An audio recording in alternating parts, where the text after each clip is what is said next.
యుద్ధభూమిలో అర్జునుడు తన తాలూకా అస్త్రాలని కింద పెట్టేసి కూర్చునిపోయాడు. నేను యుద్ధం చేయలేను, ఇక్కడ ఉన్న వాళ్ళందరూ కూడా నా తాతలు, గురువులు, అన్నదమ్ములు, కజిన్స్ అంతా చెప్పుకుంటూ వచ్చాడు. అప్పుడు శ్రీకృష్ణుడు ఏమన్నారంటే, బాబు నువ్వు యుద్ధం చేస్తున్నది ఇక్కడ ఆత్మను నువ్వు చంపట్లేదు, ఆత్మని ఎవరు చంపలేరు. మీ తాతగారిలోని ఆ ఏనుగులోని అక్కడ ఉన్న గుర్రాల్లోని ఉన్న ఆత్మ ఒకటే, మీ గురువుల్లోని కజిన్స్లోని ఉన్న ఆత్మ ఒకటే. ఒక్కొక్కళ్ళలో ఒక్కొక్క ఆత్మ లేదు, అందరిలో ఉన్న స్వరూపం ఆత్మస్వరూపము ఒకటే. ఓకే, దేహాలు విభిన్నంగా కనిపిస్తున్నాయి. ఒకటి గుర్రంలా, ఒకటి ఏనుగులా, ఒకటి ఇంకోలా కనిపిస్తుంది. ఓకేనా?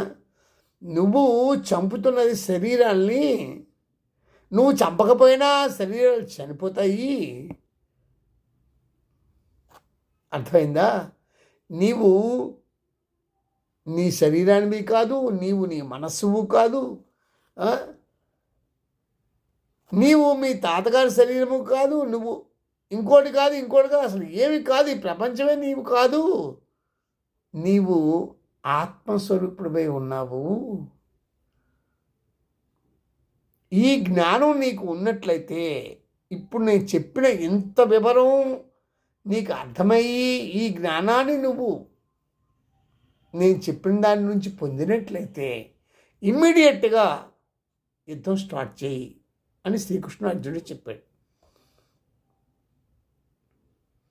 సేమ్ ఇదే యుద్ధం ఇక్కడ అంతర్గతంగా బాహ్యంగా ఈ ప్రపంచంలో జరుగుతుంది. ఎప్పుడూ యుద్ధభూమిగానే ఉంటుంది. మీరు దాన్ని గమనిస్తే మీకు అర్థమవుతుంది. ప్రతి మనిషి తన అంతరంగంలో కానీ బయట కానీ బాహ్యంగా కానీ యుద్ధం చేస్తూనే ఉన్నాడు.